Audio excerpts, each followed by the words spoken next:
Good evening, ladies and gentlemen. Welcome to Real Talk.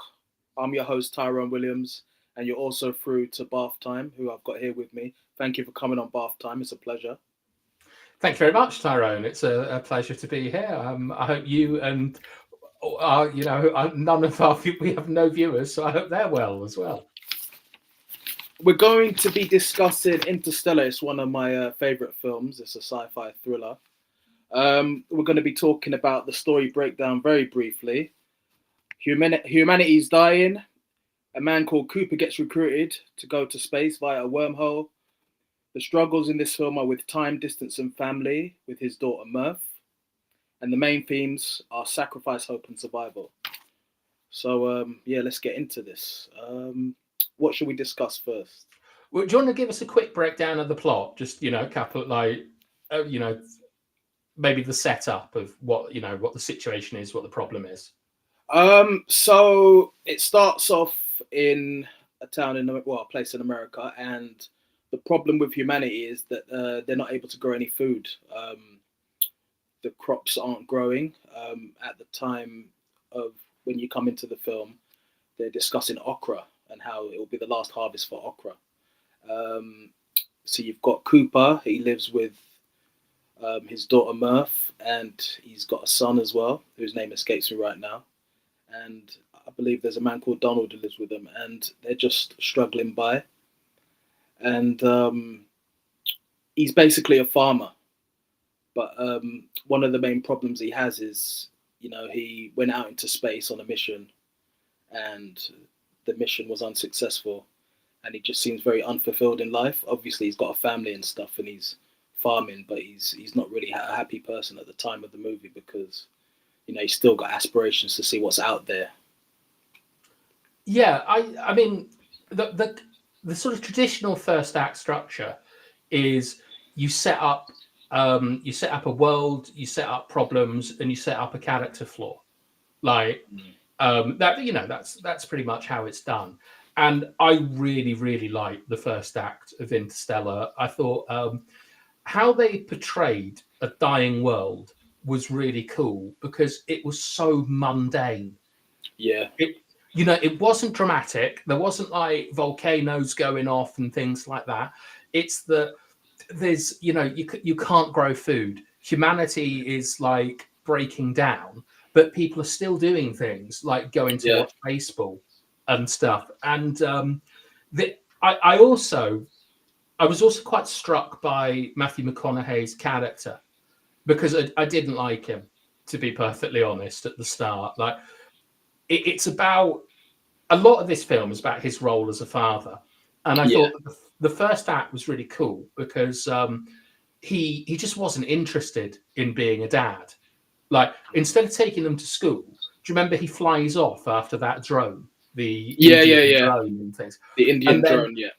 When he goes to school, he gets his daughter banned and things like that. He's just so irresponsible as a father in this. And the other thing that I liked about the first act is I felt that there's a main kind of like underlying conflict in this film, and it's between faith and science.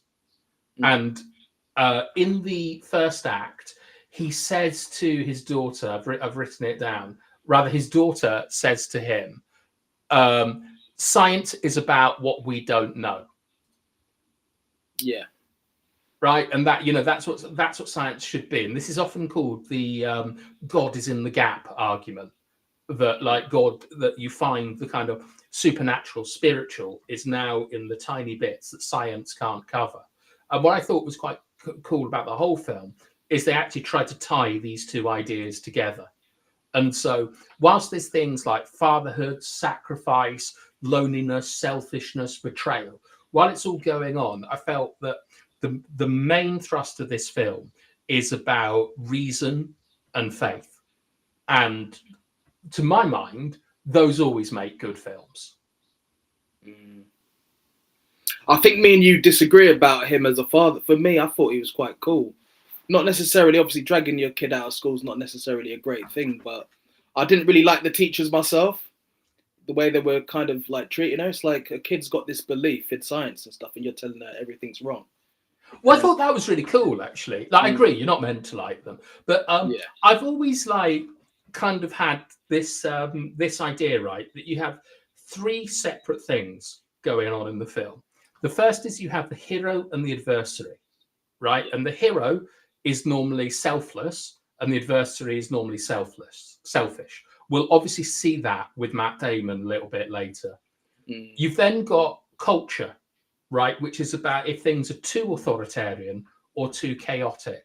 And the bit about the school showed that there's actually quite an authoritarian government, because yeah, they said that the moon landings didn't happen and it was actually a plan to bankrupt Russia.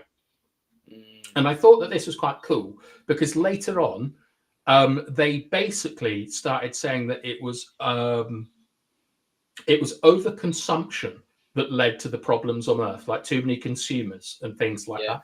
And I thought that it was implied that we now have a communist command economy in America, mm, which I always find it, I've got to be honest, Tyron, I always find it a little bit rich, excuse the pun, when multi-millionaires lecture me on consumption in films.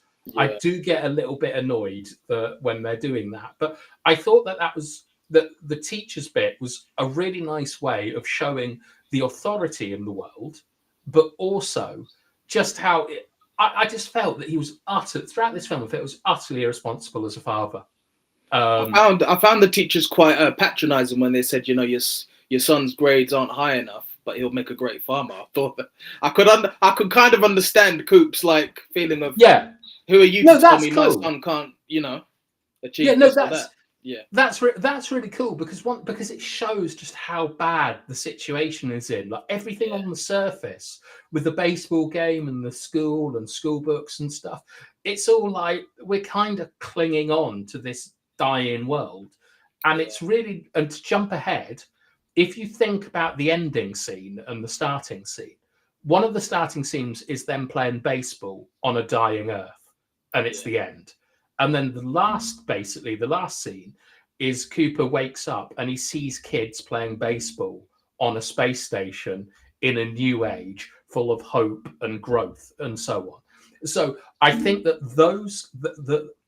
the first act with these scenes is contrasted with the final act and how he's led this transformation in all of the world. And mm, whenever you kind of do that, there's always something satisfying about that the character has been on a journey, you've been on the journey with him, and it's yeah, affected the world. And so although in that scene with the teachers there's two of them, in the scene he wakes up there's also two of them. mm, So I think it's meant to be kind of bookended, but I did have problems with something that happened in the scene right at the end. But we'll okay, get to my third act okay, issues later. okay, cool. I think should we go through some comments? Yes. Right, let's have a look. This comment is from Football Movies and Quizzes. I'm just going to show it up now.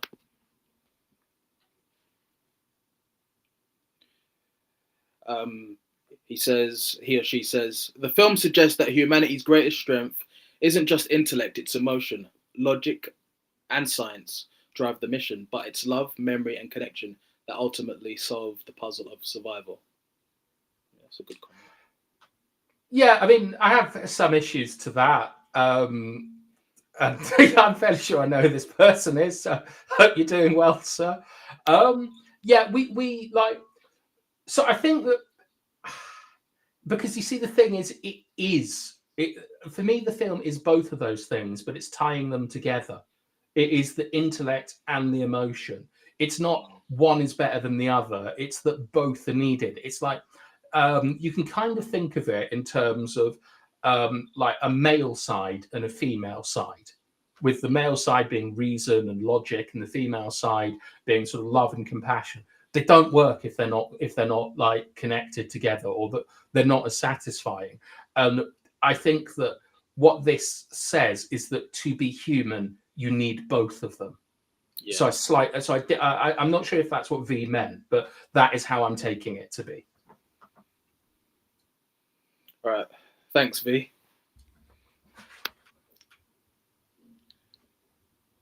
Give me a second. I'll get another comment on. Big up, I am Titanium for coming in again. I watched Interstellar for the second time yesterday. Was it that good? Did you enjoy it that much?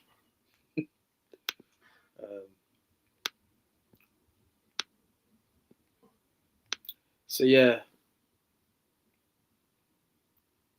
Okay.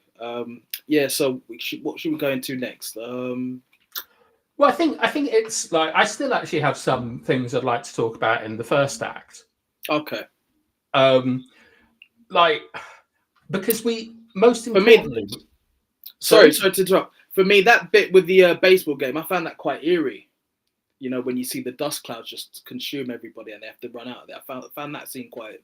Did it evoke anything to you? Did it remind you of anything, or like? It reminded me of times when you're in a dance in somewhere in South London and something's kicking off and everyone thinks let's get out of there. All right, but in a different way. Yeah, that's not what it reminded me of. Shout out to all the guys in South London. I think that is clearly meant to be the Great Depression from the 1930s. Like there was a very famous documentary maker, I think it might have been called Ken Burns. And he started this thing of showing like old footage and then talking heads. And at the beginning of the film, we've got all these talking heads. You know, like these old people like turn up and are just like, oh, it was really bad and things. And it had this very sort of documentary feel to it. And I thought the imagery was really good because it was mundane again. Like later on, you'll see similar imagery where there's a tidal wave. And it's roughly it kind of roughly is the same height as the dust coming in, but we treat the dust as just something not really. It's an annoyance, even though it's actually killing everyone, and it gets everywhere and things. But I'm interested in how you thought this. This is my first time watching this, and I was quite hung up on the ghost in the first act. Like you don't introduce a ghost without it being something. And I think I had a kind of idea of what that was going to be. And then I forgot about it until the end. But what, like when you're when you're watching this and you've got what's presented as an everyman farmer who's got a background in science, and then he turns up at NASA and gets picked for this mission. I felt, despite it being full of very silly things like ghosts and coincidences, I thought it was all fine and it worked quite well. Did you have any issues with it? I thought everything worked quite well. I think it kind of threw me when, obviously, when they're going for the drone, and then obviously the incident with the ghost happens with the dust and stuff, and then they realize that these are coordinates, and then his daughter follows him, and then you find out that it's actually NASA that have got them both. That kind of threw me a bit because I didn't know where the film was going at that point. Yeah. And with regards, I've never really dug deep into research with things like NASA, and to be honest with you, things like the moon landing and stuff never really interested me. Although, I've seen films like 2001: A Space Odyssey because I'm quite a sci-fi fan, but I've never. For a man who loves sci-fi, that's I'd have thought you'd have loved NASA. No, not really. No, well, because look, this is the thing in the first act, and I think this is going to be our bone of contention throughout this. Is Matthew McConaughey, his role as a father? The first act, right, is separating himself from this world, but most importantly from his daughter, like his son. I believe that it's his father-in-law because he's a widow. And I think it's not he doesn't call him dad, he calls him David, I think. So it's probably his father-in-law. None of them matter. It's his relationship with Mirth, his daughter. And I don't mind him leaving her. It's necessary for the plot. And I think that selfishness, I couldn't work out what his flaw was in the first one. Like, what is the big thing that he's got to solve? And I think it's looking back at it, I think it's that he puts reason over love, because I just can't. It's so difficult to me to sort of see a father abandoning a girl of that age. I found that quite difficult as well. But for me, I don't think it was just the reasoning, knowing that he has to do it for humanity. I think deep down inside of him, although he doesn't explicitly admit it, there's a part of him that's excited about Yeah, to space. yeah, Do you know what I mean? You can tell that he's excited about it. yeah. That's the thing. Yeah, Yeah, it's so it's because when he's arguing with the teachers, and then it's for me, it's that thing where he goes off course to chase the drone. yeah. Like he's Like a bored kid. and he's He's like a dying. kid at a sweet shop, isn't he? Like, oh Yeah, my god. that's what I Yeah, mean. Is that I didn't see him as a sort of as a father, and fatherhood is obviously like kind of the core of like who he's meant to be. And I just I found it really really difficult. I think it's meant to be though. Like his mm, daughter not saying goodbye to him, like um him saying, "Oh, I'll come back" and stuff, and we could be the same age. It just I didn't think he was a good guy.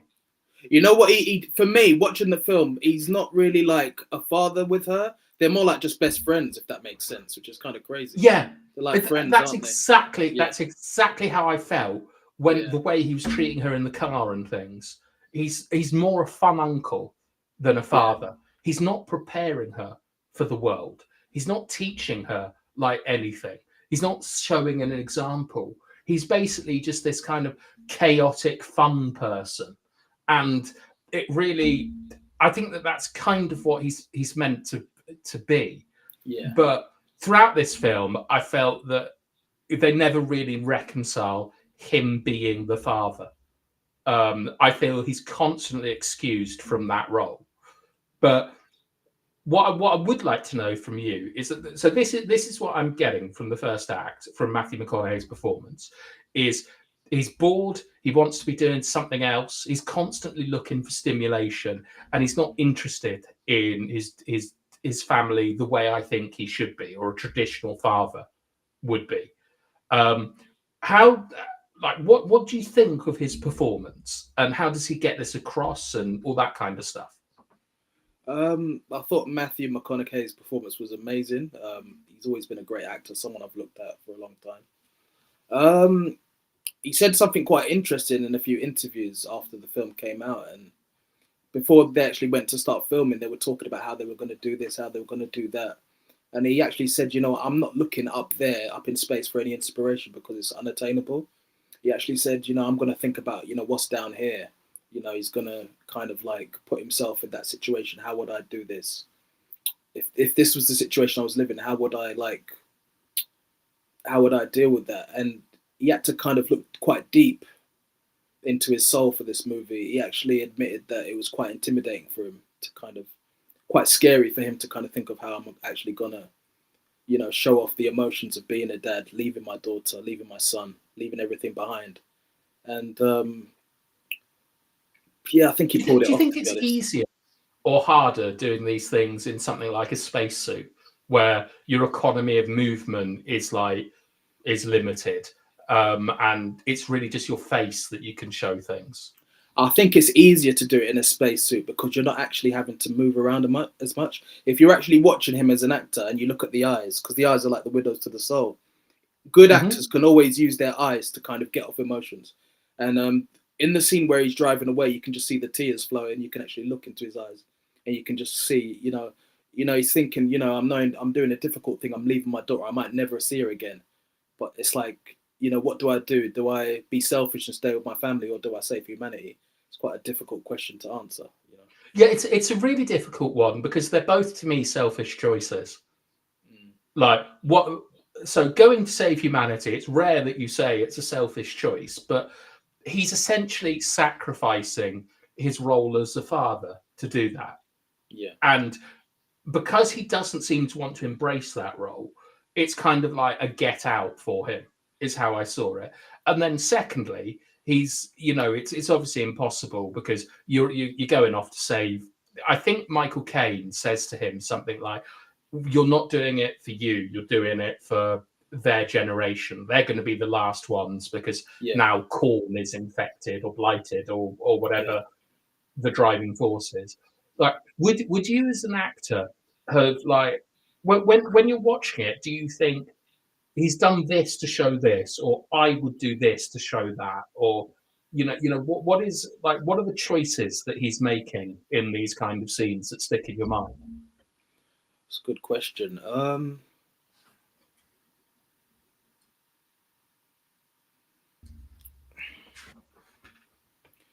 I think for anyone to show emotion in film is not an easy thing to do. Um, I think what he's done to be able to show himself like emotionally in this film, he's obviously put himself in the situation as himself, Matthew McConaughey, and he's thought to himself, how would I be able to leave my daughter? Imagine if I never saw my daughter again. Do you know what I mean? And one thing about him, he's quite a God fearing man. He's quite a religious man. So Is he? he is, yeah. He believes in God quite deeply. So I think some actors would struggle to kind of pull this kind of role off. I think he finds it quite easy. He's never been afraid to show emotions. And I think Well, I with think. a film like this, you've got to kind of dig deep and make brave choices. What are these brave choices though? Like, what can you remember? Like anything he's done where like you think, wow, like that is something that is top tier. What in term what this film specifically or any other Yeah, film? Do you mean? this film. Okay. Like obviously there's the bit we'll get to in the second act where he's seeing the messages. And that's brilliant acting where Yeah. he's holding back the tip. Like that's a masterclass of repressed emotion. But this is what I mean is that in that scene, it's like it's being dragged out of him. So before Yeah. that, we kind of need some sort of setup where he's repressed and he's keeping it in. And did that come across in the first act to you at all? I think in the first act he was kept separate from the other actors that he had to look at on that screen. Um, he didn't actually. One thing that's quite interesting, he didn't rehearse that scene. You know, like some people will go over a scene, they'll read the script over and over again and they'll rehearse it. Yeah. He said, "No, let's just straight do it. Let's just do it straight away." Which scene? The crying scene. Just the bit where he's in front of the screen looking at his daughter and his Yeah, but I'm asking something different here, which all is right. like my sort of like my claim is that in that scene where he's crying, I felt that it was like being dragged out of him, i.e., there's a lot of repressed emotion, and it kind of comes bubbling up, and you can see that in the way he's acting. That's my read of it. It might not be correct, but I thought that what was interesting is that all of pushing all that kind of anger and resentment that he's got in the world that we see from the first kind of the first act where he's annoyed that they're not taking science seriously. He's annoyed that his father, that his wife is dead. He's annoyed that his son is just going to be basically a farmer. He's annoyed his daughter might not fulfill her potential, and he's running around looking for stimulation. There's obviously a lot of anger repressed within him. Like, I and think I don't know where that comes out in the first act. I think a lot of it is implied because obviously before the film takes place, we don't see the moment that he lost his wife. We don't see the moment that they didn't use the technology to be able to spot the tumor in her brain sooner. Yeah. We don't see the struggle that he's had bringing up two kids as a single father on his own with his father-in-law. And we've not seen, for all we know, he could have had everything before the blight started. You know what I mean? He did have everything. He was flying for NASA obviously before. But one thing that this film does, it takes normally me and you, people like me and you live in this world, like where like we've got destiny in our hands, we can go out and do things. In that world that we're watching, there's no food. All he can do is be a farmer. He's got no Agency. Yeah, he's got no way of being able to kind of. It must be quite frustrating when you think, you know what, I can't actually make a difference here. I can't do anything about the situation I'm in. It's quite bleak, I think that all that stuff that's happened before the film and that continues before he gets into the ship to go to NASA with the crew, it's built up and built up and built up, and then it obviously comes out, and it only hits him when he sees his son and daughter as they've grown older. And what's weird, obviously, when people watch this film, to the people who've gone up into space, it's only been a matter of days or weeks, whereas obviously years have passed on Earth. The time dilation has thrown everything out of sync. Well, I think like I think that's an interesting point because um, I like I obviously like I went to play and coach football in Latin America when I was like 19, and I was away for 5 or 6 years. And I think that one thing that normally happens, and this is like, let me think of more sort of like accessible analogies, like going to your, or losing your virginity. Right, it's actually quite a mundane thing in the great scope of things, but it's very personal for you. But the next day, you wake up and you are a different person, and everyone else is the same. Do you know what I mean? Like, you've Yeah. changed, but the world hasn't. And this is normally what we get from stories, where the standard story structure is you separate from a world, you go to a new one, and you do exciting things, you grow as a person, and then you come back to the original world, change, and with the change, you're able to help everyone else, your community. Right? This is where things like uh, I can't remember it. Rites of passage. Like, that's essentially what stories are about, is a rite of Yeah. passage. And I thought what was really interesting in this one is it just must be the biggest fear of your parents or something, of missing out on their child's life. Mm. And it's such a disconcerting thing to me, like that you remain the same age, like a vampire, and everyone else around you grows up, grows old, and die, but you've got no kind of like impact in their life. So when you mentioned like lack of power and lack of agency, that's also exactly that's kind of the same of what he's doing. Is he's removing himself from his family, and he's not able to impact them or guide them or help them when he's doing this. And that is a kind of existential terror, I think, that most of us have, of just like, never seeing our friends or our family again and missing out on so much stuff. And I thought it's such a powerful dread that it was something that kind of stayed with me the whole film, when they're like, you're going away, like, we're going to nip down there. How much is it going to cost us? 57 years. You're like, Mm. God, what I'd give for 3 years with my dog or something at 57 Yeah. years. Wow.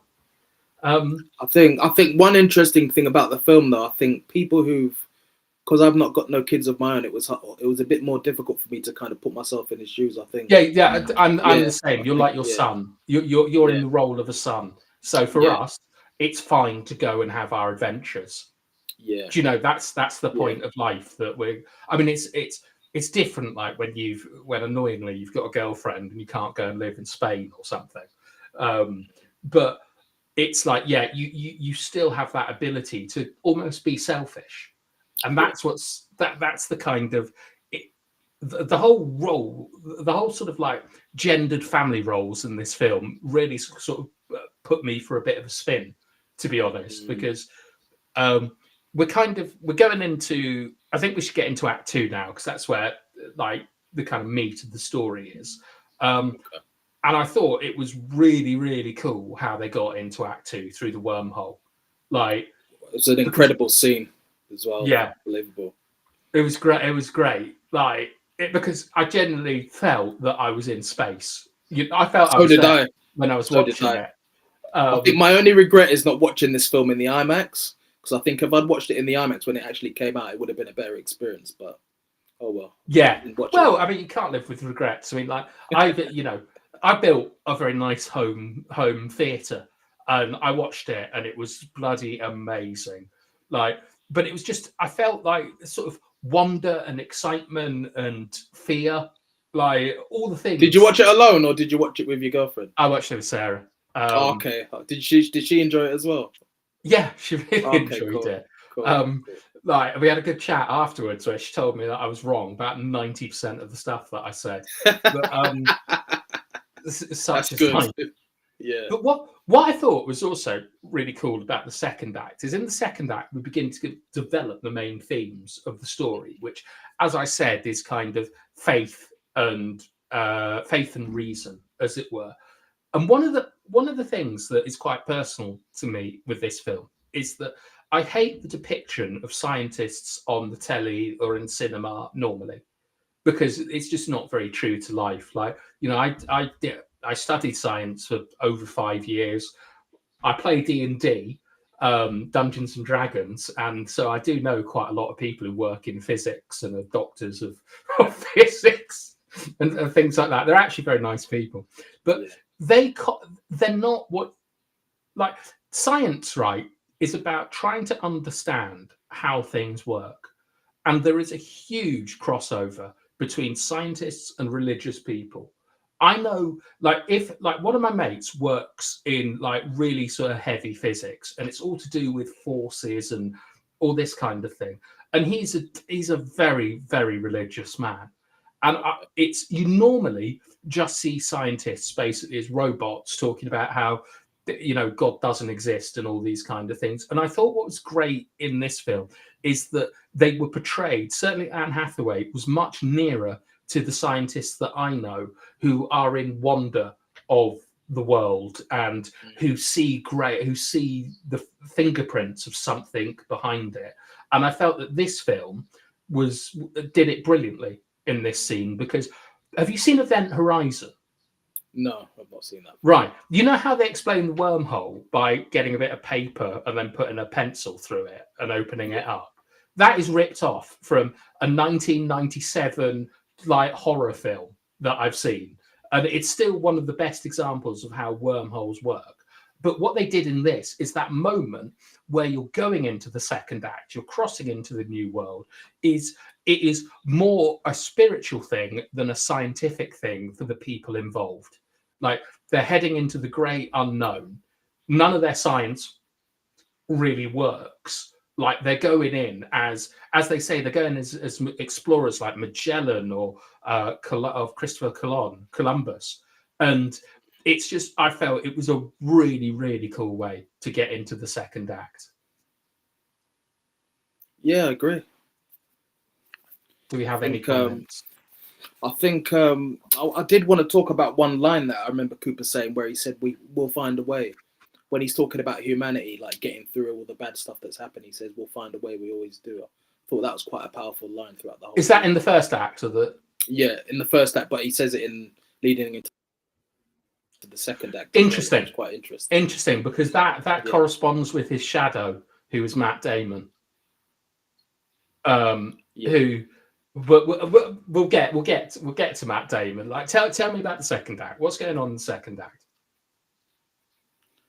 Okay, so we're introduced to I think we see a robot in the first act, but we actually see him travel out into space with him. I thought they portrayed that quite realistic. Well, not realistically, but I thought it was quite interesting because it was something that was quite original compared to what I'd seen before.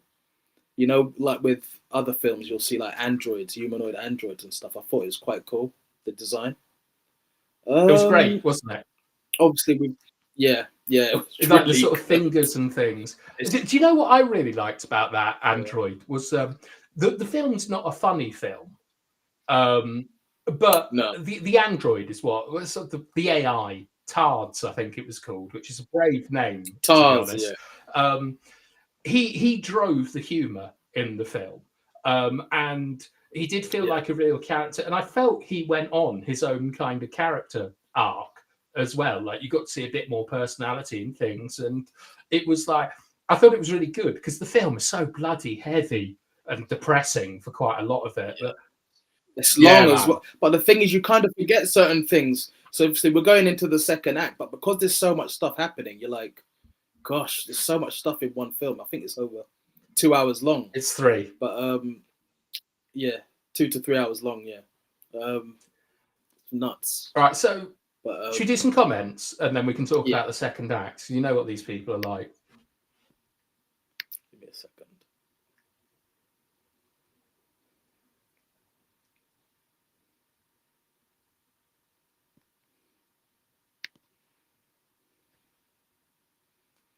We've got a comment here from Football Movies and Quizzes. He says, Michael Caine will be missed. He retired from acting. Wow, I didn't even know that.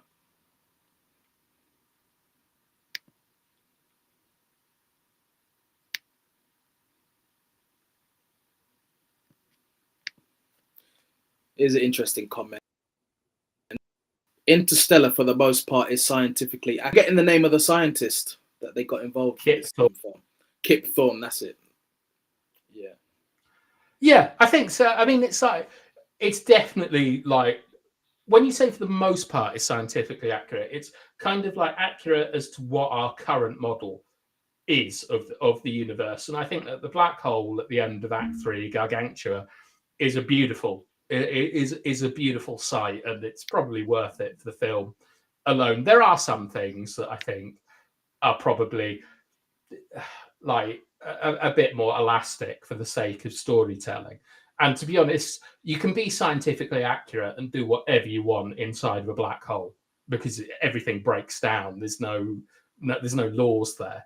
But I think what's cooler about it is how they it's just how they portrayed kind of what you would see with the kind of like I suppose the intention is that it's not just the story that is exploring, it's us as well, that we're there with them, seeing these new worlds and things. And I really like that because there's such a melancholic beauty to space.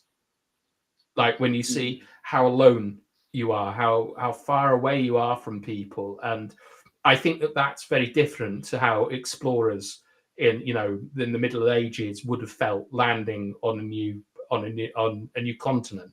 I think that here it really drums home how big the universe is, how small you are in comparison to it, and how far away you are from the people that love you. When you're talking about exploring it, he meant, I think Coop mentions a line where he talks about sailors who've actually gone out into the sea and they couldn't even swim.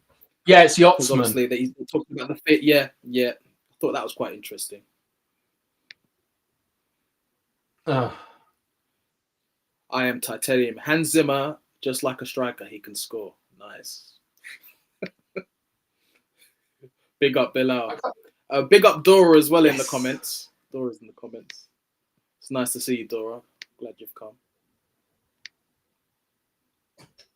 Tyrone's just getting used to like using new software and things like that. So don't give him a hard time because none of you have ever hosted anything. It's a thoroughly beautiful movie. I agree with that comment. It is. Do you know in Croatian it's called Luca in the Starboat? Is it?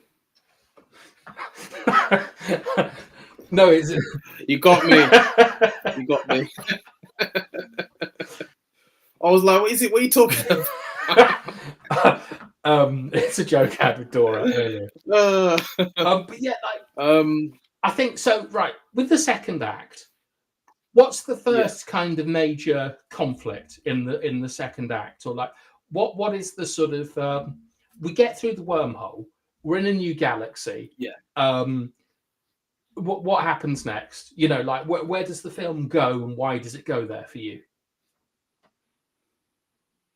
Well, they deviate from the original plan because they actually believe it's not possible to do what they're meant to do, so they end up opting to go to Plan B, which I believe is to go and see Dr. Mann, who is Matt Damon's character. Well, that's after there's a death of a major character. Okay. They go on that planet first, the water planet, and where you see like the big massive waterfall, tidal wave. Yeah. Well. Yeah, and it's like it's a really exciting sequence. It doesn't really add very much, to be honest, to the story, rather than two really interesting things, which is it's the first kind of betrayal in some ways, where that if they go for an hour, it's 7 hours on the ship because of the time dilation. So we're introduced to this idea that time is relative. And I have a very layperson understanding of astrophysics, but I think that it was perfectly well explained. Up here, it's an hour. Sorry, down there, it's an hour. Up here, it's 7 years. Fine. Wow. Yeah. But they're obviously late, and there's a black astronaut on the ship. Romelu. Yeah, I just didn't. One thing I felt is I didn't feel he looked old enough, to be honest, when they came back. After they came back. Like, I would like them to have been a bit braver with, as an actor, I remember thinking that he is very, very similar to what he was before. And it's been over 30 years for him. He's not moving differently. He doesn't look that different. Was it 30 or 23? I can't. Was it 2 decades or was it 3? I'm trying to remember. It's been a while since I've seen it. I think Was it it was 23 years? yeah. Should we just say it's over 20 years? It's over 20 years, 100%. And he did go for naps during that and so on. But I felt that there should have been, from this, I'm talking from an acting point of view, I felt his character felt pretty much the same when he got He just grew a beard, didn't yeah, it was just, I think, a beard, and he was a bit bolder. And I would have, and also he wasn't excited. Like, I would have quite liked him. I remember thinking it would be good if he was actually quite giddy for the rest of the film, because he hasn't met, he's been by himself. Yeah. When I watched it, well, nuts. Could have gone nuts, couldn't he? He could have been like, oh my God, where have you been? Sort of thing. Yeah. No, I agree with that. It was interesting that it was portrayed straight away as accusations against them. Like, and I thought that was, I know why they did that, I think, because it's to kind of it's kind of contrast with Matt Damon, who comes later. But down on that planet, they lose someone. It's a great action scene. It shows, the real repercussions of time dilation. And all in all, whilst I don't think it actually adds pretty much anything to the story, it is just spectacle. And I really liked once again almost biblical imagery, where you think of the parting of the is it the Red Sea with Moses? Red Sea, yeah, Red Sea, leading his people out of exile to the Promised Land. I felt that there was a little bit there, and it's also a lovely contrast with what the danger was in the first act on Earth, which was dust. Now we've got water. And what's great about both of those is that in films, planets in sci-fi are normally nurturing or destructive, right? So it's not a coincidence Luke Skywalker is on Tatooine, which is a dying planet full of dust, and it's not a coincidence that it ends on Endor, like the forest planet with the Wookiees. I think it's not Wookiees. What is it? Ewoks. Thank you. Ewoks. Yeah, but that's a lush green planet symbolizing the birth of something, of the new. Now the Empire is dead, and in Star Wars you've got the dead planet because the Empire's done everything. In this, you've got a dying planet on Earth, and then you've got this destructive, watery planet, like with a biblical flood which ended civilization as well. And I think that's all quite. I think that's all quite interesting, like in terms of sort of subconscious themes. Yeah, I agree with that.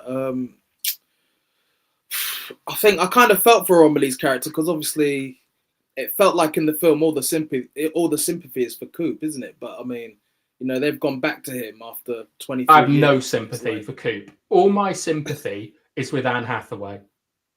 It's disgraceful what happens to that character. It's apt. When I'm really gonna this is why I don't think this film is a masterpiece. I think it's a great film, 7, 8 out of 10, but it's not a masterpiece because I really do not like the ending, and I don't like how the themes are kind of tied up. As a spoiler, which is not.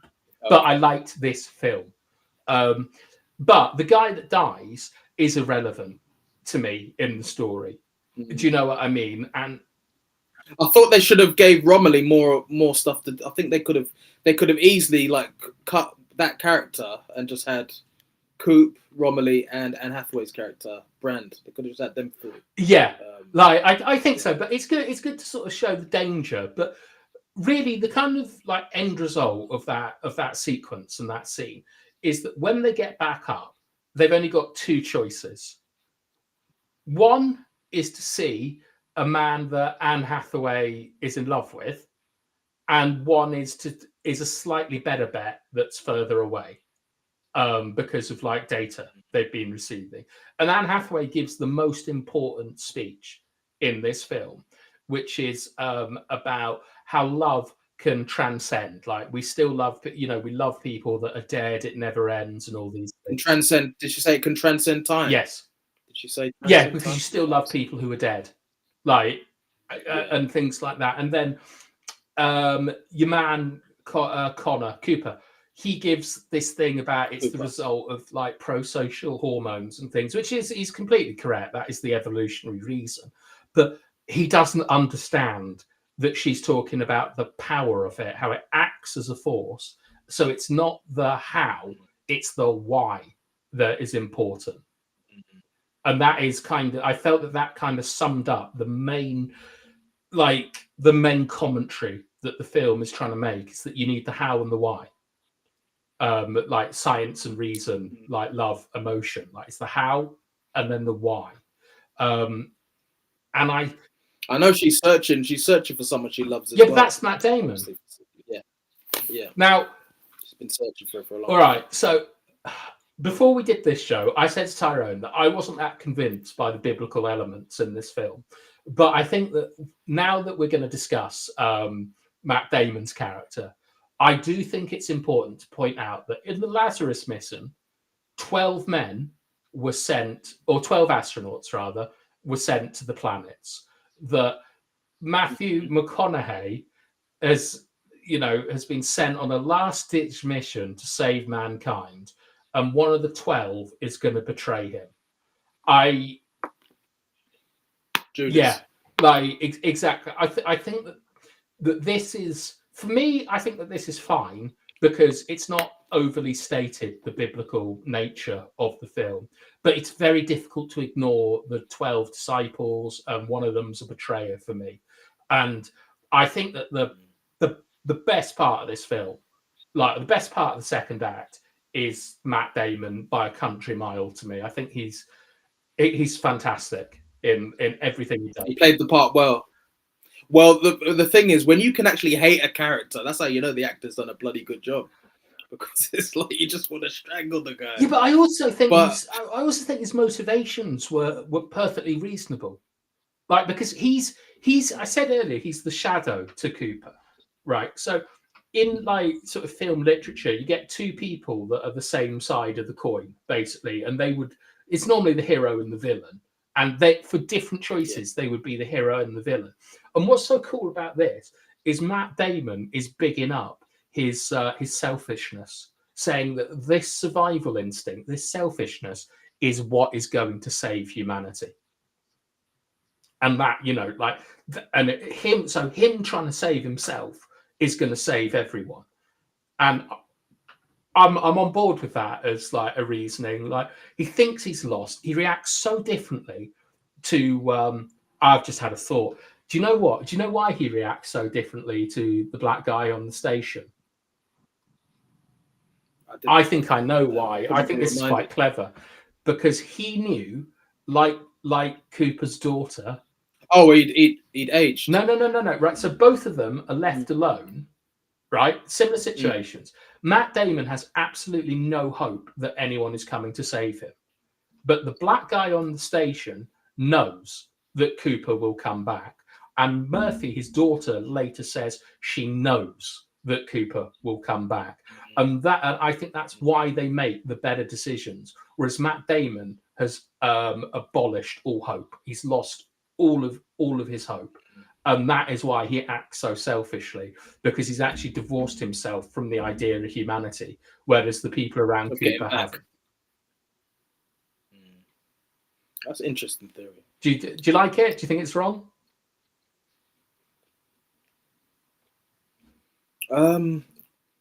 Yeah, I do. I think it's right. But it's also the fact that his situation a lot longer than them. So it's hard to put themselves in his shoes. Yeah. The difference is that he never thought that anyone was going to come and get him. And it actually plays in a little bit later to what happened with Anne Hathaway's character, who ends up. And also, actually, we forgot something, which is the betrayal in Act 2. There's a lot of betrayal. And the major betrayals are for Murphy, his daughter, who thinks that her father has left her to die because Michael Caine, on his deathbed, revealed that this was a sham of a mission. Yeah. And the actual point is to get fertilized eggs or something onto somewhere where humanity can list. And he has sacrificed his daughter to do it. basically. That was horrible. When he actually says they're not coming back, that was horrible. Yeah.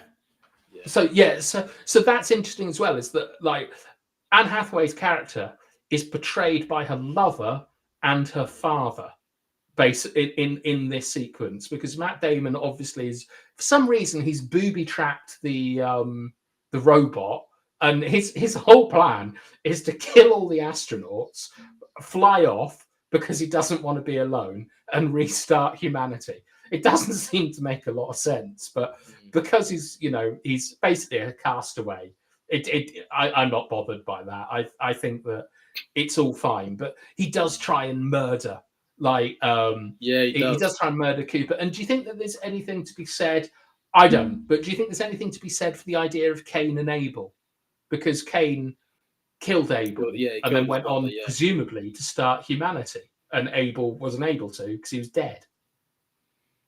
They've definitely like borrowed a lot of stuff from biblical themes. I'd agree with that one. Well, it's a creation myth, isn't it? In some ways, like it's about the start of a new world, and Matthew McConaughey in some ways is basically Jesus in this film. But there are films like RoboCop, for example, where this is the obvious intent of the director. But in this film, I feel that this is stuff underneath that we can kind of connect to. Like it's like 12 disciples, 12 astronauts is not a fluke. It's a decision. A man killing another man as they're trying to start humanity is not a fluke. I think that these are just things that are there if you want to kind of get stuck into it, especially when it's obviously such a religious film. Like to my mind, science is not as far removed from religion as people might like to think. But yeah, so then Matt Damon dies, isn't it? Is there anything you want to discuss on the second act at all?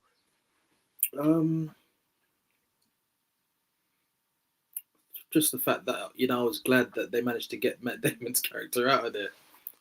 I loved him. I thought he was fantastic. Yeah. The best bit for me is when he's chatting to them on the space station. So he tries to dock and he can't do it and he dies. And it's his fault. They're trying to save him. And in some ways, he's actually like the same as like for the crucifixion story to happen. Judas has to betray Jesus for that to happen.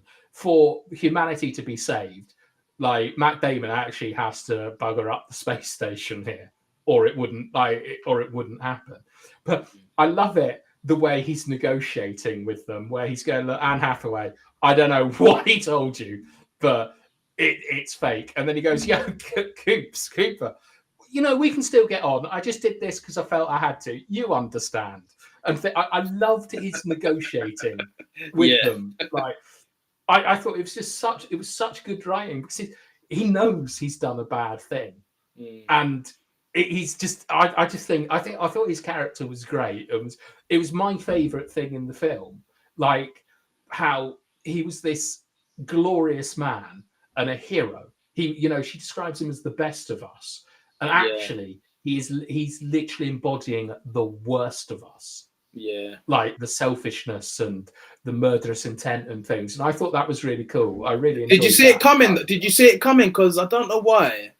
Like when I watched it the first time, I kind of didn't trust him. I don't know why, but I just felt like he's going to do something dodgy here. I don't know. I absolutely saw it coming. Yeah.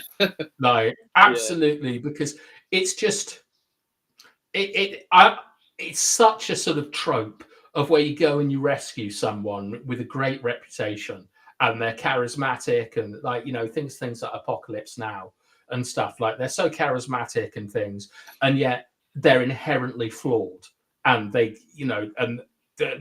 cause the deaths of others around them.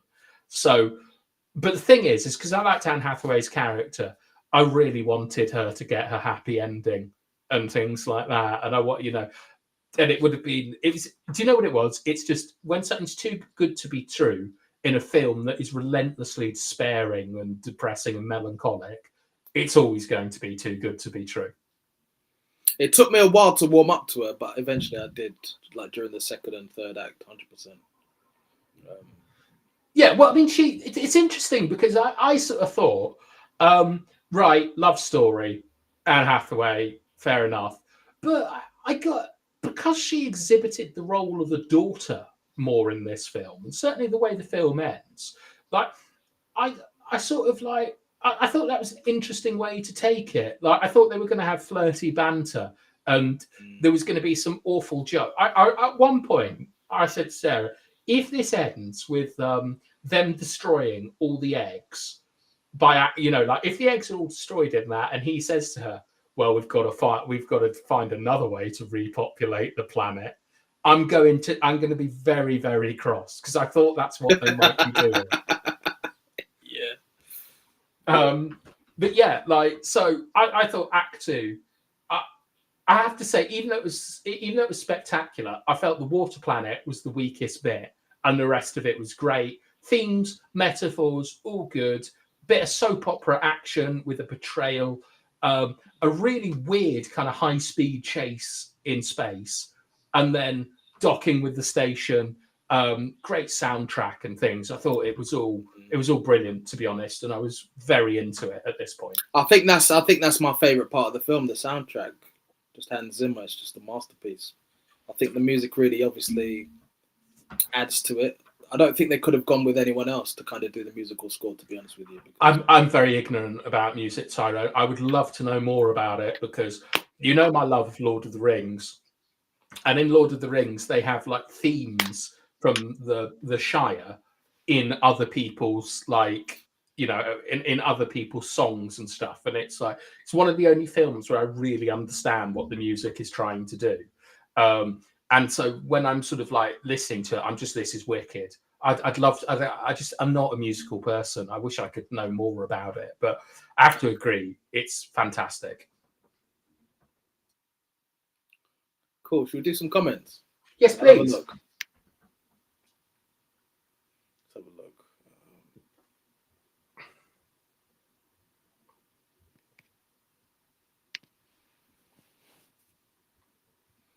Dora, God, this movie got me into Mass Effect games and I never looked back. What a great piece of media. I agree. I never actually played the Mass Effect games, to be honest with you. Did you? I think I might have played one. I think it was all right. I enjoyed the one I played. I haven't played the others. I hear it ended very poorly. Okay. But look, every little boy and every little girl, I think, does have like an obsession with space when you're younger, and it really this film really kind of reawakens that in you. What's out there? And I mean, look, we even haven't talked about the fact that during a lot of the film they keep saying they, and it's implied it's aliens. Like they opened up the wormhole, they did this, and I also, rather like I didn't want them having sex at the end of the film to save humanity, I also really didn't want them meeting aliens. Didn't you? No, because it should be about humans saving themselves. I'm like, maybe it's because I'm a bit like, maybe I was slightly disappointed. Maybe I did want it to be extraterrestrials, but it was never going to happen anyway. No, but I thought it was cool that they said it, because like in other films where like the people on the Apollo moon mission, like Buzz Aldrin and Neil Armstrong, I bet you they had a conversation about meeting an alien on the moon. I just, on the way up there, I can't believe that they didn't go like, look, what are we going to do if a little moon man comes up and goes, all right, lads? They might have seen Robert up there. Yeah. Find one of Bruno Fernandez's penalties floating about. Yeah. I don't know. It depends. I don't know. There's a lot of people who have debates whether it was all faked or not, but I'm not up for having that debate. In terms of the film, it's very clearly not a debate. Like, it clearly happened in the film. Yeah, 100%. I'm trying to think of other stuff. Should we delve into the scene where he's seeing his daughter and his son? And yeah, tell me about that scene. You're the actor. You talk me through this. I thought his performance was absolutely fantastic. It takes a lot for me to actually watch a film and like actually feel the emotions. And I'm not going to say I cried my eyes out because I didn't, but I was like, wow, That's so emotional, man. I felt for him in that moment. Um, but it was also good to see that his daughter had forgiven him, because when she comes on the screen and speaks to him, I'm like, oh wow. So you actually She hasn't forgiven him. no, but I'm saying she got over the stubbornness. Because No, she hasn't. No, but before she was like, I'm not. When she was a bit younger, she was like, I'm not going to send a message. She came to lecture him. The reason she comes on is you told me that when you came back, we could be the same age. Well, today is the day that I'm the same age. And have you lied to me about coming back? Because Michael Caine has just told me that no one's coming back. It's, I mean, no, but she's also saying now is a good time, that it'd be nice for you to come back. Now would okay. I'm not saying she was. I don't think she was angry with it. I think she just, she just wants to see her dad again. Come on, you know what I mean? Yeah, I know. It's interesting is that she's a bit like Anne Hathaway, where it's difficult for her, in our eyes, to move away from the child role of being the daughter, and she continues that with her mentorship with Caine and Abel, Michael Caine, and he also betrays her. Yeah, but and that's, it's like, did you leave us here to die? But it is like, regardless, it's.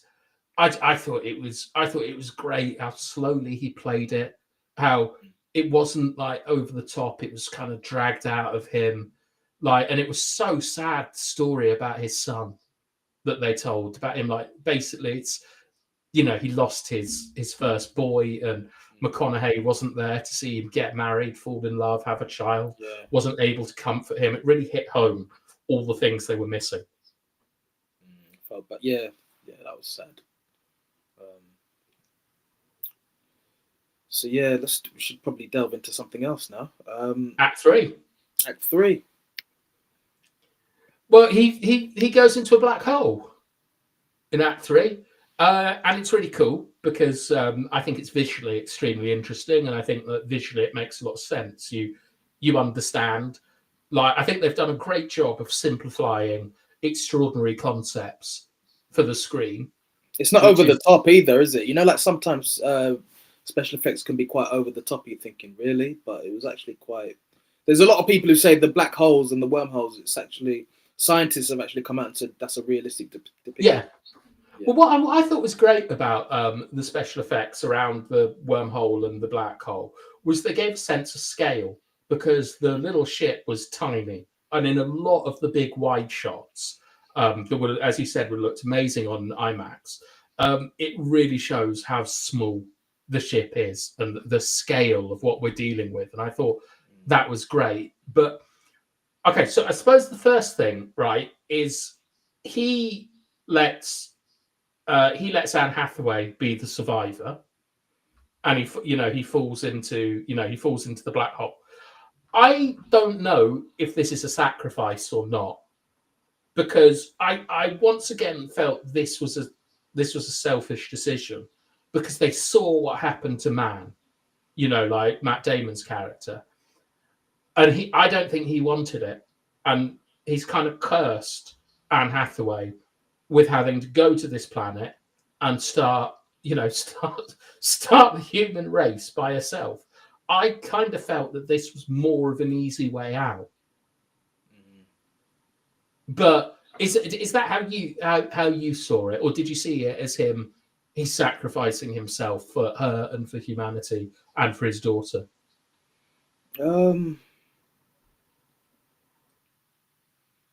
I think Cooper in this film, he's one of them characters that believes he's doing the right thing. I think sometimes his heart rules his head. I think in that kind of thing, he's not thinking about it logically. I think he's thinking emotionally, not rationally. And, maybe. Well, that would be a huge arc in his character, because because certainly in Act 2, everything he does is rational, like the way he presents things. There's no emotion to it. Here, for me, I think that the point probably is it's ambiguous.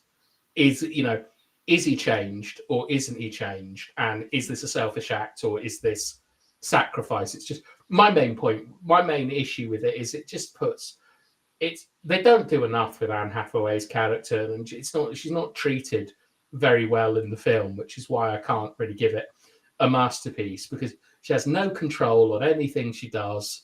Like everyone. You think she's like a spare wheel?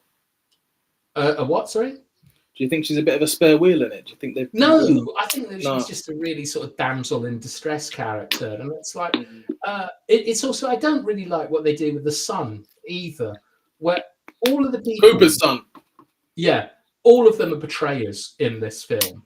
Like Michael Caine is a betrayer. Cooper is a betrayer. The son is dangerous and a betrayer. Man is dangerous and a betrayer. Like they all betray these things. And right, with what's her face? Murphy.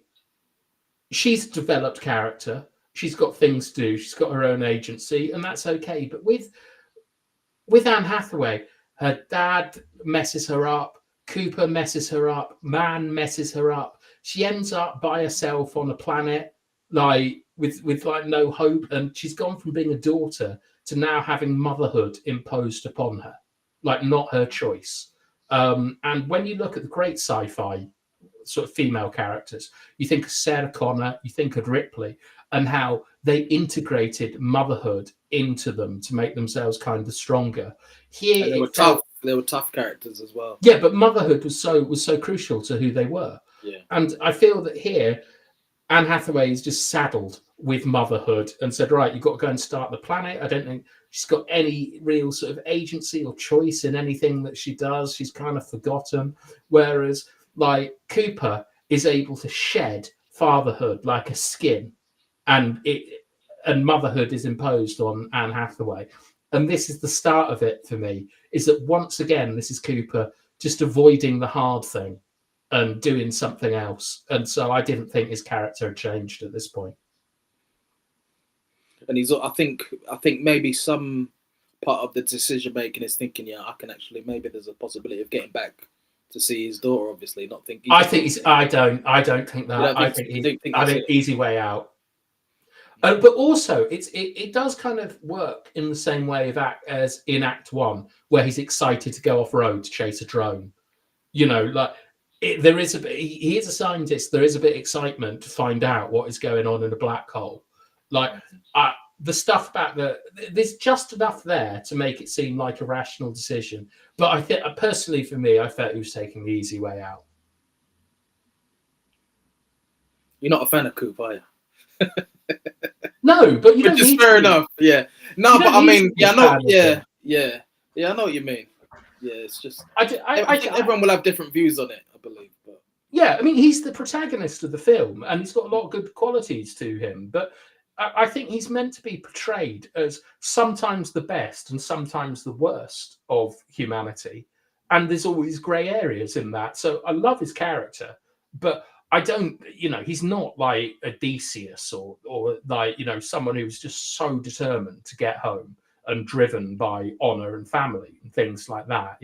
He's a very different type of hero where he's an extremely flawed one. And yeah, I think he's a great character and a really interesting one. And it's in some ways exactly the same as Matt Damon. But the difference is that he's got this kind of guilt towards his daughter. And I think that this decision is all about guilt, really, where he's trying to get out of his guilt and he's trying to save her. And for me, it's a little bit patronizing that, she's a bloody doctor of science. Have a conversation with her. Like, to sort of, because she's lied to him again. All the men in the film lie to Anne Hathaway. And I do find that a bit weak from the sort of screenwriting.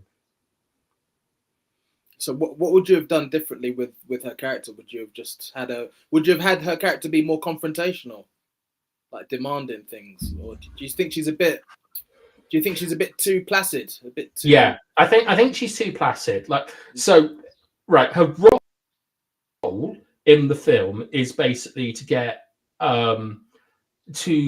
Cooper to understand that faith and science can coexist. Essentially, and that's kind of what happens inside the black hole. So her kind of structural role is to do that.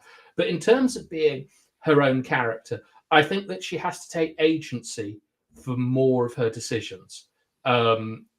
So I would like her to have given him permission to sacrifice himself. That, you know, like, and I think it would have been really cool for her actually to have given a rational argument about why she should be the one to do it, so that you can see that she's absorbed some of his thinking and he's absorbed some of her thinking. And then I would have really liked it if he said, "I'm coming back for you." Like, I would have really, really liked that, because then at the end, there's more hope for her when she's on the planet. That's what I would have really, really liked.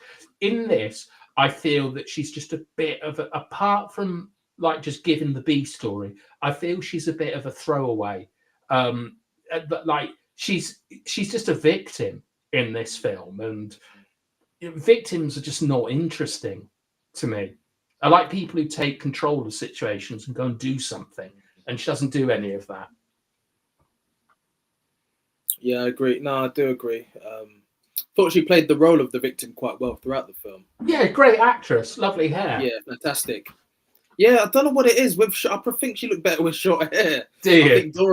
I think Dora mentioned that in. Yeah, well, Dora's comments. part of the short hair gang, isn't she? She's like, they worship Anne Hathaway. But yeah, I wanted to. So inside the black hole, all of it made sense to me. I thought it was really cool that you could see the difference in him from Act One and him now with him. But it's also showed his selfishness again, where the message that he writes is stay, not I love you or I'm sorry. He's talking to himself. And I thought that was quite interesting. And then, you know, he does all the watch stuff, and the robot, Tards, shows up and kind of saves the day, which I enjoyed as well, because I completely forgot about him. Brilliant character. It actually, do you know what it reminded me of? It reminded me of Avengers Endgame, where Captain America's got his shield and he's about to fight Thanos, and he gets a phone call. He goes, "Hello," and it's Black Panther. And I can no, it's not. It's who is it? Who was it? Is it Rhodes? Or I'm not huge into Marvel, but it's the guy that became Captain America. And he's like, "Hello." He's like, I can't remember his name. Yeah. But I loved how it was like you kind of forgotten about this, and then he's like, "Hello," like it's your gran ringing you. I thought that was really important, because you actually need someone to kind of speak to, so you understand what he's thinking there. Because that scene would have just been awful if it had just been him shouting "stay" and things. And then he realizes that Anne Hathaway is right, and that love can transcend time and space, and it's, you know, he's whizzing about. And also the cool bit, the bit I really liked, is it wasn't aliens, it was us. That in the future we had done this, i.e. there's a kind of next evolution and we're going to win, and this is all important and things. And I think I wanted it to be humans, but you wanted it to be humans. That's fine. No, not aliens. I wanted it to be humans, but advanced humans on another planet. That's what I was hoping. They were, but you didn't see them. Yeah. And also the advanced humans also do over Anne Hathaway, because they closed the bloody wormhole. Could have gone and got her and been out by the next day, but they shut her off. But yeah, I mean, did you have any issues or things you want to talk about with in the black hole? I thought all the special effects sequences in the film were fantastic. I wouldn't really change anything.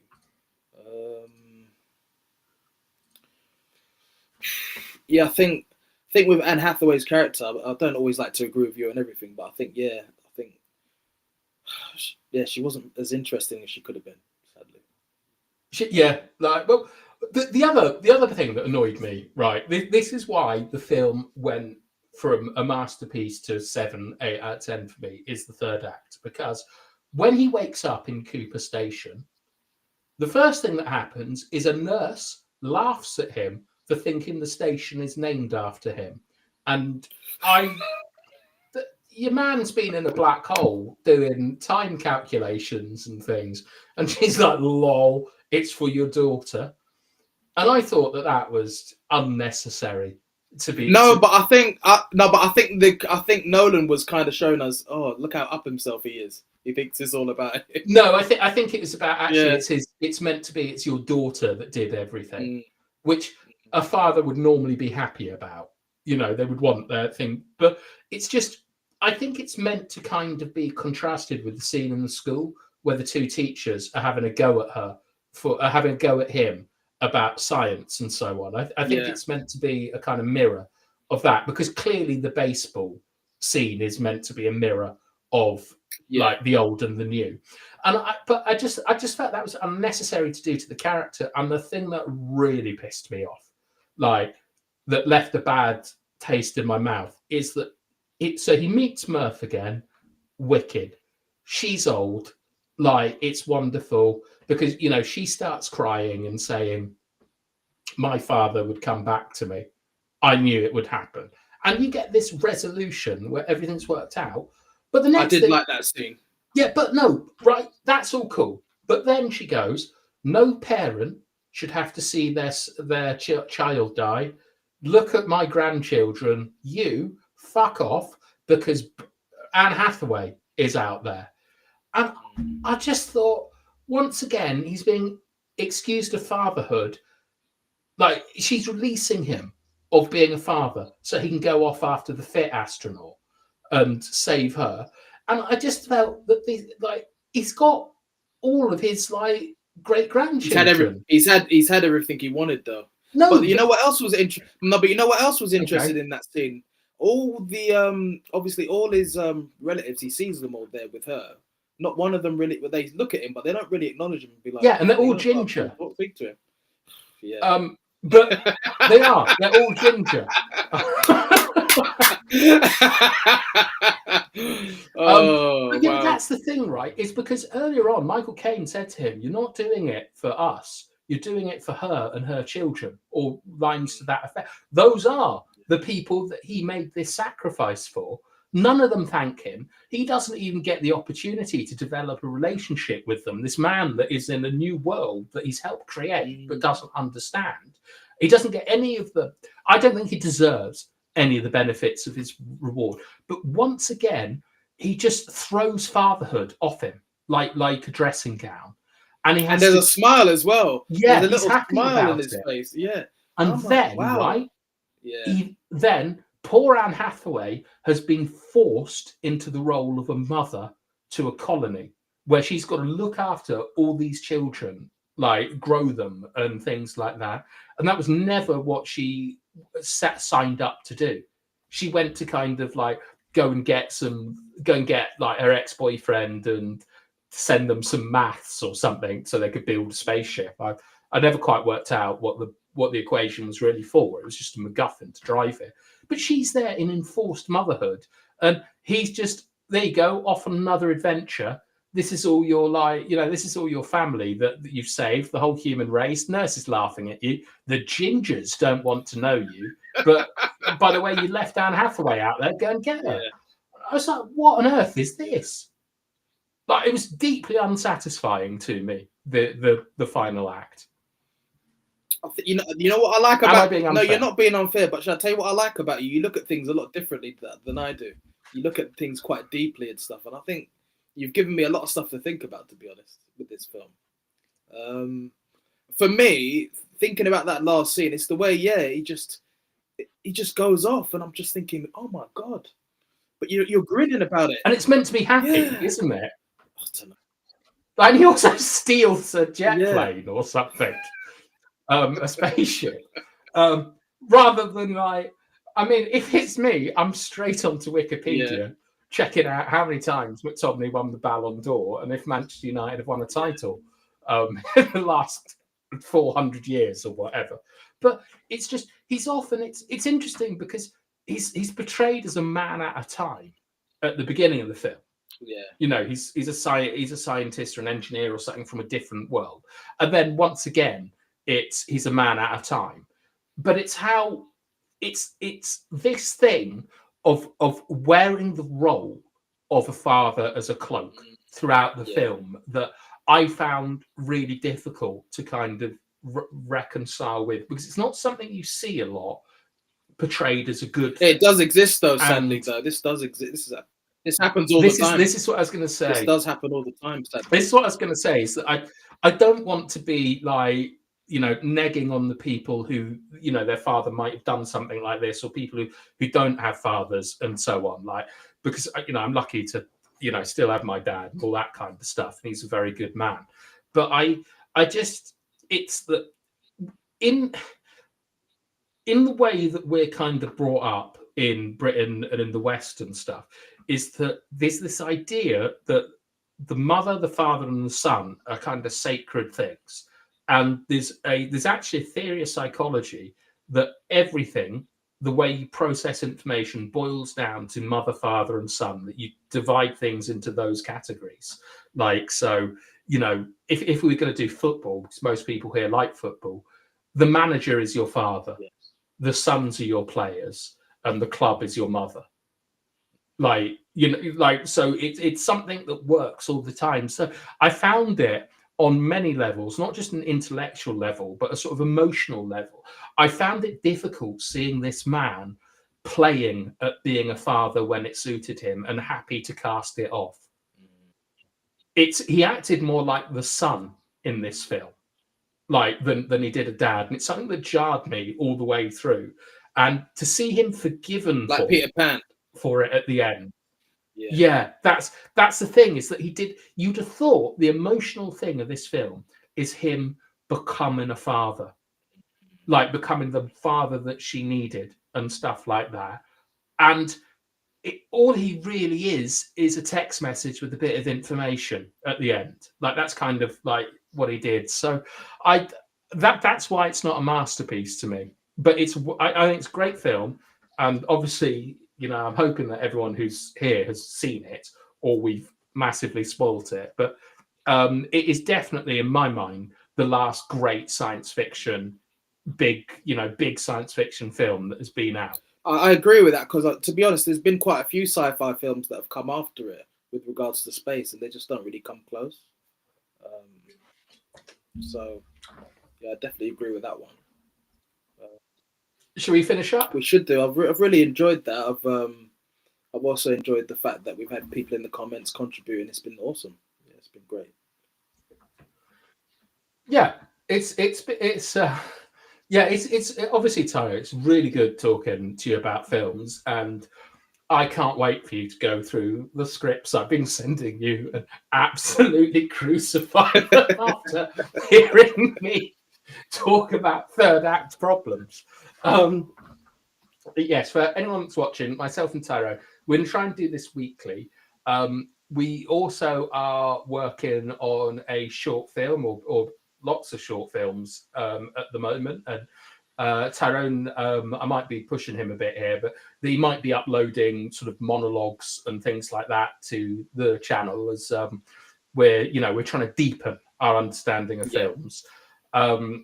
So we'll be here like every week, depends on scheduling and stuff, and we'll begin to be a bit more professional with graphics and better comments and things like that at the moment. So we'd really appreciate that you're here, like at the beginning and stuff like that. And I've really enjoyed talking about the acting part, and also the music as well that you brought. I thought that was great. I thought is it Jessica Chastain? I didn't really speak much about her acting. She was awesome, man. She was so good.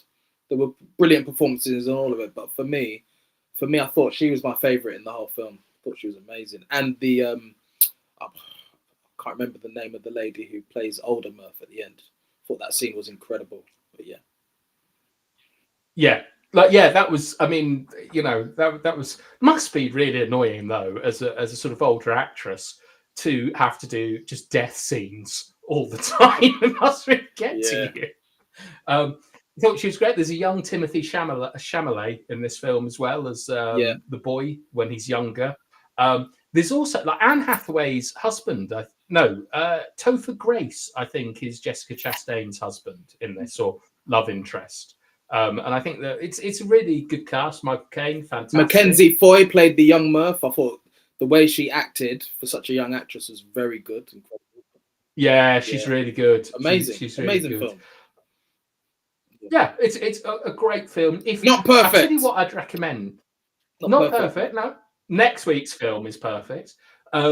If we were to like, if you've got like, this is the perfect film for testing out like a surround sound or like a big screen or something. It was absolutely great to see this, like, you know, on a big in a big home theater and stuff like that, and not have to listen to people eating popcorn or slurping their drinks.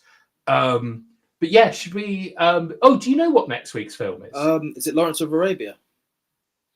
No, Remind me again. it is Indiana Jones and the Raiders of the Lost Okay, Ark. I'll watch it. I'll watch it for the first time. Tyrone has never seen this film, if you can. I've believe seen this or clips. not. I've seen clips as it's been on, but I've never. I just, you know, there's some films as you grow up you just don't get into, but I will watch it. I will watch it. This is honestly this is top. Okay. Like, Indiana Jones is a top film, and it's really fun. If you haven't seen it, you're all morons. It's a great film. But in October we're watching a lot of horror films, and I've been through the list. I'm not very good with horror, and I'm definitely not looking forward to watching Insidious. Oh, I love Insidious. It better not just be constant jump scares, because I can't deal with them. It's quite interesting. Like, I just get up, boxing stance, it's quite interesting. ready to fight. Horror's not my favorite genre, but I will. Yeah, Insidious. I'll have to watch it again to remind myself again.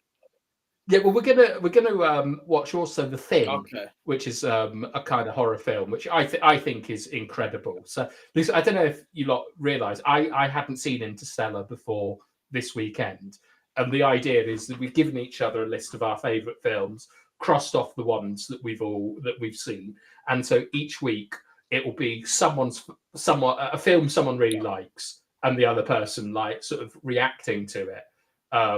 So there are obviously films that we both love, like Alien or something like that, which would be great to discuss, but we've both seen them, and the idea is that each week we get to watch a new film. Like, Tyrone is making me watch bloody Bruce Lee films. I've never seen a Bruce Lee Which is film, incredible. and I'm making him watch. I'm going to make him watch The Seven Samurai, which is from the 1950s and about 3.5 hours long. No, but anyway, let's wrap Seven up. Samurai is actually meant to be a classic, but yeah, we'll watch it. It's amazing. It's not great for an hour, and then it is incredible. Like, you'll love it. If you can get through the first hour, you'll love it. All right, cool. Like I said again, thanks everybody for coming to listen to us talk film. It's something we are passionate about and we love to do, and I hope to see you all next week. Thank you.